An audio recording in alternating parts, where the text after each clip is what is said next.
welcome to you all as you join us online. Looking forward to sharing a few thoughts, reflecting a bit on how much change has happened in the last few months. It has been quite massive, and as someone who works in the hospital systems, we've seen lots of change there, but there's been really change in every part of our society. We've seen the toilet paper rush. I'm glad that one's over. We've seen some fantastic stories of how people have adapted to our changing world with COVID-19, a rising issue. We've also seen so many bad stories. We've seen recommendations to inject disinfectant. We've seen people stealing disinfectant from hospitals. There's been lots of dreams and hopes that have been put on hold in the last few months. And people are really looking ahead to the future, trying to prepare the best they can for the unknown. A lot of our focus as a community in the past few weeks and months has been around flattening the curve. And I know we've probably heard many times around why that's so important. We've understood that it's important to slow the spread of coronavirus. We want to buy as much time as we can for the development of treatments, for vaccines to come into play. And we also want to minimize the possibility of our healthcare systems being overwhelmed by a surge of cases needing hospitalization. So in our efforts to flatten the curve, we've all been involved. And that includes our churches. Our churches haven't been able to meet in our regular buildings, at our regular times, in our regular ways, because small gatherings and large gatherings have all been discouraged. The clear message of authorities is to minimize travel, be careful about our exposure and contact, and it's really changed life as we know it. And it's probably a bit of my personal opinion, not an expert or a guaranteed prediction, but I think it will be quite a long time before things go back to normal. It's going to take a lot of time before we really develop either a vaccine or a proper cure before I feel we really get to that stage. Up until that point in time, we'll probably be spending all of our efforts on limiting the spread of the virus. And unfortunately, our options for that are quite few. The initial estimates from a lot of public health officials was that we'd probably be looking at a 12-month period before things go back to normal. And I guess that's still really anyone's guess. But it is a long time. Early in this pandemic, I had to spend 3 days in my room in quarantine. And trust me, I was so bored. I was so glad when I could come out and see life again. True, I got a lot of work done, but it's not a 3 days that I would want to repeat again. And the thought of doing 6 months, let alone 12 months in similar sort of fashion, isn't really appealing to me either. But that's sort of what we're looking at. We're looking at a protracted period where life will be looking very different. And the things I want to explore with you a bit this morning are around how we as Christians, as followers of God, are called to respond to this kind of a situation. And I want to leave you with 4 ideas that I've been reflecting on and I believe the Bible talks about to help us guide our decision making throughout this period. And the first one I want to leave with you is the importance of being patient. Christians quite clearly are called to put the needs of others ahead of their own. And we see that in no greater example than in the life of Jesus. He ministered to the hungry, the sick, the poor, and even his own disciples ahead of his own needs. Despite being hungry, despite being tired, he consistently demonstrated the willingness to put others ahead of himself. And we're at a time where we're being asked to do a very similar thing. We're not being asked to put our lives on the line as some in the past have done, but we are being asked to socially distance, to follow government guidelines when it comes to our movements and our gatherings, and of course washing our hands well regularly. In the grand scheme of things, that doesn't actually sound too bad. There are far worse things we could be asked to do. But we do run the risk that as time goes on, the temptation will grow and grow to become more restless and ignore some of these recommendations. And in light of that, I want to bring up an example from way back in 1665. In the month of September, in a small town called Ayham in England, there was a cloth merchant who came into this town and inadvertently brought the bubonic plague, infamously known as Black Death, into this small village. He died soon after, and very shortly, more and more people in the village were developing this particular infection. And as it was spreading, people were packing their bags, getting things ready to leave, up until the village pastor or priest, a gentleman by the name of William Pompesson, made a case that maybe the village should stay among themselves. He wanted to prevent the spread of the plague to neighboring towns and villages, and he was so persuasive in his case that in fact this town of Ayham, a town of 360 people, made the choice to self-impose a quarantine. One of the nearby earls guaranteed that they would have food for the period of this quarantine, and it's quite incredible that those 360 villagers all decided to stay. Not one of them left. The cost for them, though, was really high. Of those 360, 260 passed away. That included whole families being wiped out. The wife of that pastor also passed away. Yet that village's decision to commit to the safety of their neighboring villages undoubtedly prevented that spread or the potential spread of that plague and saved many lives. And I think in that story we get a small example of what the gospel looks like in the time of a pandemic. So much so, I think we owe it to our community as well to follow in a similar example, especially because what's being asked of us is so much less. We're not asked to give our lives, simply to do our part and follow some community guidelines. And no matter how long our period of isolation is, no matter how strong the boredom gets, I think it's our privilege as Christians, our privilege even as a church, to do things very differently for the sake of our community. In fact, maybe it should be one of the prides of our churches to be willing to even close our buildings and put our wider community first.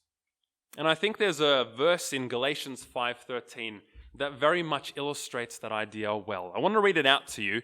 There we read Paul writing, "You, my brothers and sisters, were called to be free, but do not use your freedom to indulge the flesh. Rather, serve one another humbly in love." It's a fantastic challenge I think we're all called to embrace. The second thought that I want to leave with you in terms of how we as Christians might respond to our new circumstances in the pandemic is to serve the vulnerable. There are so many people at a significant disadvantage during this time. We're all aware that there have been lots of people out of jobs. I've heard in passing that in Australia that number's at least 1 million. We have so many elderly who are maybe finding it more difficult to access services that they otherwise would, often also more disconnected from their families. We've got people with pre-existing illnesses who healthcare's changed completely. There are people in relationships that maybe are abusive, that are now more difficult to escape or find relief from. There are people with mental health challenges who not only are finding it more difficult to access the professional services they find a lot of support from, but often connectedness is one of the most valuable safeguards and sources of support for a lot of individuals. And that doesn't include just those with mental health challenges, but really every one of us. There are homeless. There are even healthcare workers who have been on the receiving end of an awful lot of stigma in the community. And then I think lastly, it's also worth remembering the people who are in quarantine, in isolation, those who are maybe infected with COVID-19, or even those who aren't. A lot of these are deliberately avoided because of the fear in our communities of contracting the illness. And I think one of the questions that comes up is there a need to check in with all these people? Are there things that we can do to serve them? How do we balance up the risk of maybe being able to minister to their needs as well? I think those are all really, really good questions. And I came across this quote on Facebook a little while ago from Martin Luther that I think provides a really balanced perspective on how we can approach some of these challenges. I want to read it out with you now. We read there, "I shall ask God mercifully to protect us. Then I shall fumigate, help purify the air, administer medicine, and take it." Now, obviously, our medicine has changed a bit over the centuries, but we see some medical principles from Luther's time coming through here. Reading on, we read, "I shall avoid places or persons where my presence is not needed, in order not to become contaminated and thus perchance inflict and pollute others, and so cause their death as a result of my negligence. If God should wish to take me, he will surely find me and will have done what he has expected of me." And I have done what he has expected of me, and so I am not responsible for either my own death or the death of others. However, if my neighbor needs me, I shall not avoid place or person, but will go freely as stated above. See, this is such a God-fearing faith, because it is neither brash nor foolhardy and does not tempt God. I think in those words which Martin Luther responded to when asked about a response to an outbreak in his time, give us some fantastic principles as Christians to build upon. And I think we have a fantastic call and a challenge to serve those in our community as safely as we can, but also making sure we meet their needs as thoroughly as we can. And I want to really share some of the fantastic work that ADRA is doing at this point in time for our community. In Victoria alone, they're currently serving food to over 1,500 families across the state. One of the great projects we have locally here in Cardinia includes a driver delivery service where those in need can request food support, and drivers leave it at their doorstep, back off, may have a bit of a chat from a distance, and don't have to get too close to risk any exposure, but can still make sure that these community members who are disadvantaged are having their needs met. There's financial reimbursement for fuel. It's a safe way of ministering. All that's needed is for people to commit their time. And I want to really share with you, if you're interested in being involved in these sorts of services, that they would love to have you on board. All you need to give is some of your time. And we've got on our screens at the moment the ways for you to do just that. You can see a website on the ADRA, on one of the pages on the ADRA website, where you can register your interest just by clicking in the Others section and entering COVID-19 response. That will put you in touch with someone who'd be more than happy to discuss how you can serve our community. On a more local level, we've also got ADRA being involved here in the Cardinia community with one of our local cafes. And if you're interested in providing those support, whether that be providing food or time to serve some of our community members, Deb would love to hear from you, our fantastic ADRA coordinator in this area, and love to have you on board. And lastly, I want to also mention that if maybe you yourself have needs at the moment and are struggling to get by, or maybe there are people you know who are doing it tough, please feel free to utilize and pass on the numbers and contact methods on your screen at the moment. There's a 1-800 number as well as an ADRA email address, who would be more than happy to see how we can best support you or those who you know who might be struggling.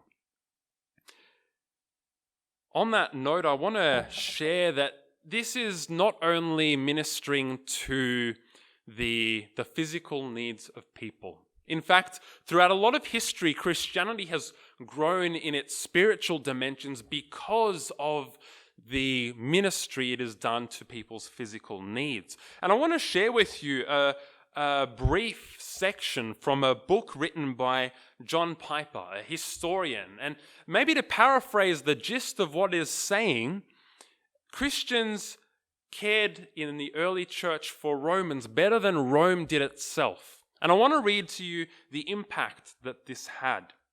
Speaking of Christianity, the Roman Emperor Julian wrote that the Christian faith has been specially advanced through the loving service rendered to strangers and through their care for the burial of the dead. Writing rather regretfully because of the number of people being pulled away from the Roman faith, he continues to say, "It is a scandal that there is not a single Jew who is a beggar, and that the godless Galileans care not only for their own poor, but for ours as well, while those who belong to us look to us in vain for the help that we should render them." Because of the incredible way that early Christians cared for Rome, it had significant impacts on the growth of the church as well. And I hope that maybe in some of the challenges that we face as a church community at the moment, we also have an opportunity to advance God's cause in a very spiritual sense by meeting the needs that are around us at the moment. Speaking of those needs, I want to also spend a little bit of time highlighting one other challenge that I feel we may face more and more in coming months. Overseas, the third world, I think, are going to be likely doing it very, very tough. There's so much room for exploitation whenever there's fear in the air. And at the moment, there's plenty of that. I've been in contact already with several friends in the third world, and with the levels of joblessness that they have, the struggle, even putting food on the table, we're starting to see the development of these issues more and more. And I think that it may be the Christian calling to really consider those doing it tough, not only in our backyards, but in other parts of the world. People who are equally sons and daughters of God. It may be difficult to know how to support such an overwhelming need during this time, but I don't think as Christians that leaves us the excuse to do nothing.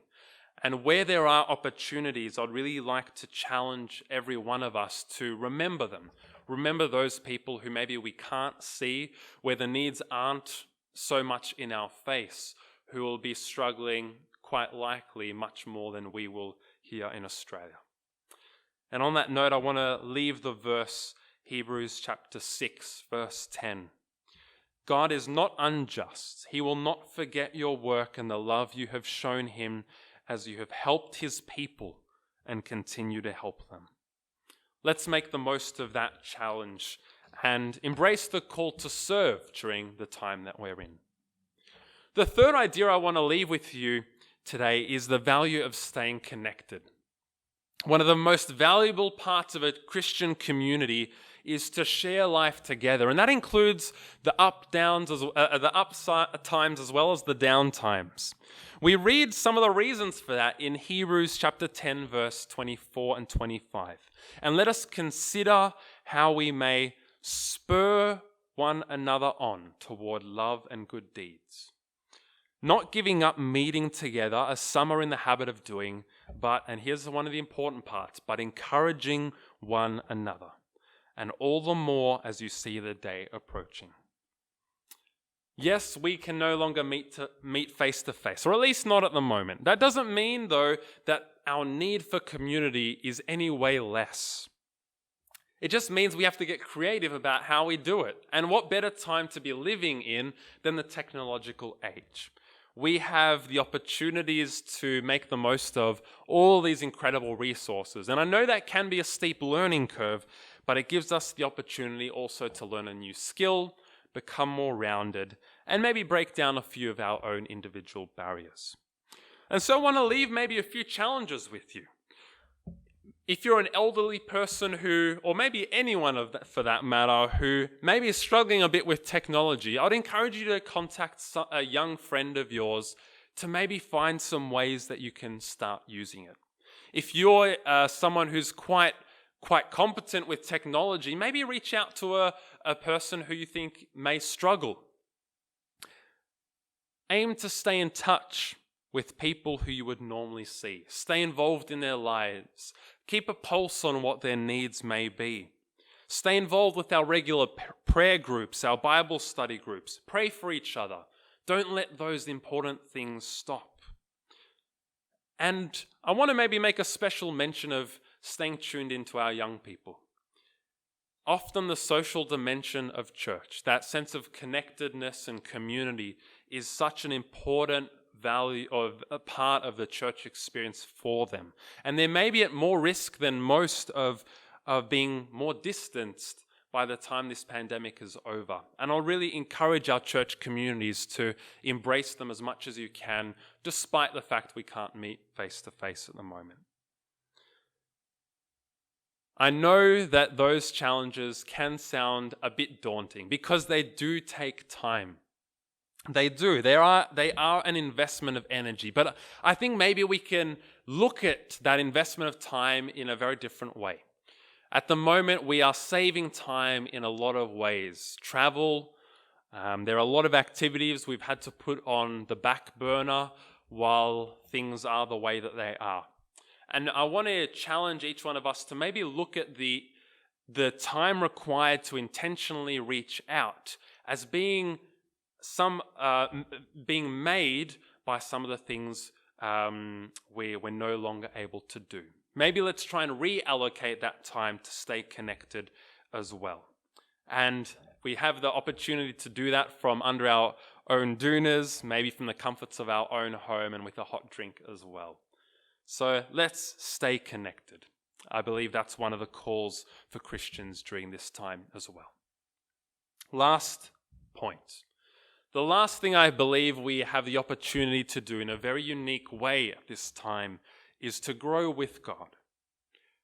One of the blessings that I found during this time of isolation or relative isolation is that we have a chance to sometimes breathe or sometimes just have the quiet to reflect and consider how life is at the moment.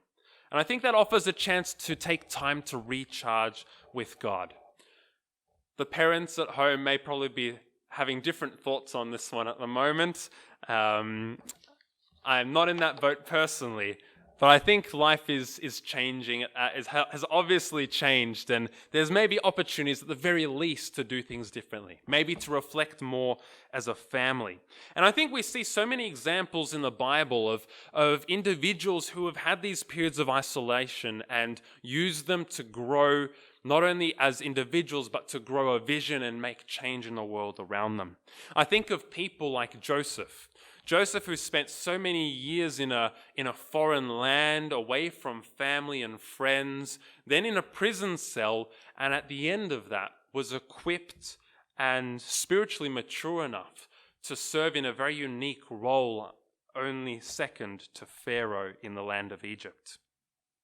There are people like Moses, who after 40 years of relative isolation in Midian, developed the character traits to lead the people of Israel into the promised land.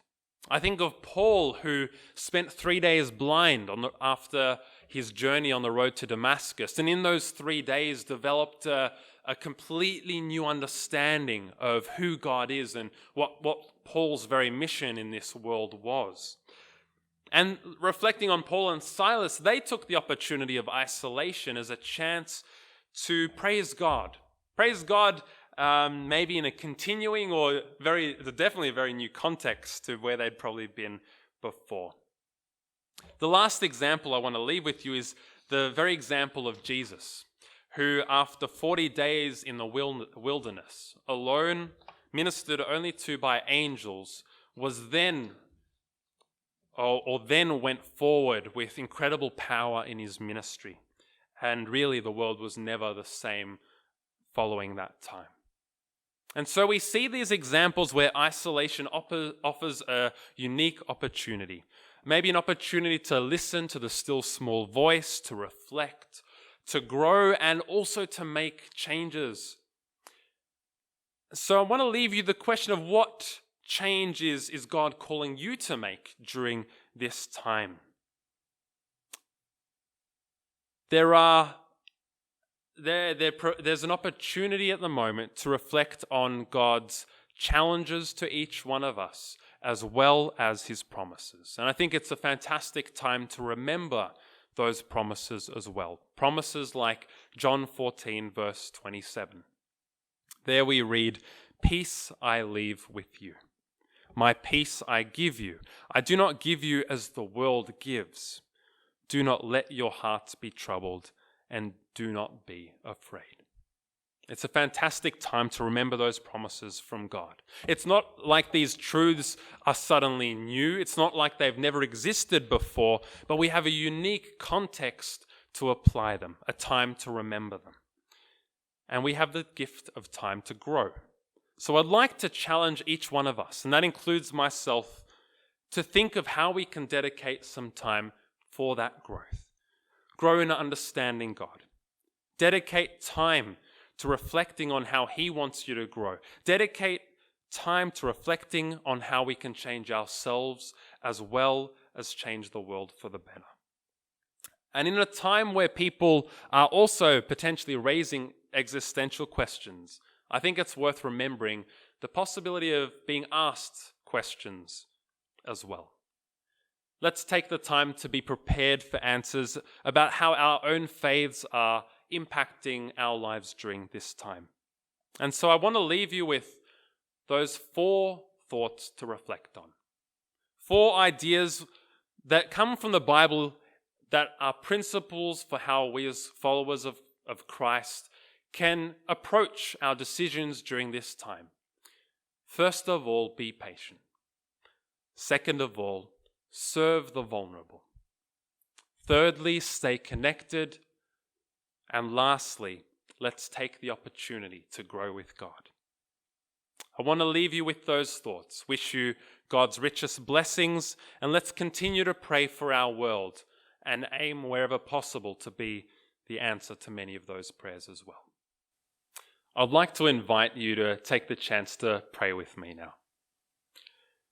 God, I want to thank you so much for how you've provided for so many of us tuning in today. We are grateful that we have so many blessings. And we want to thank you for the hope that we have even during a time like COVID-19. That we have the assurance that there is a plan for our futures, that our futures are secure in you, and that we also have a calling and a mission to do during this time.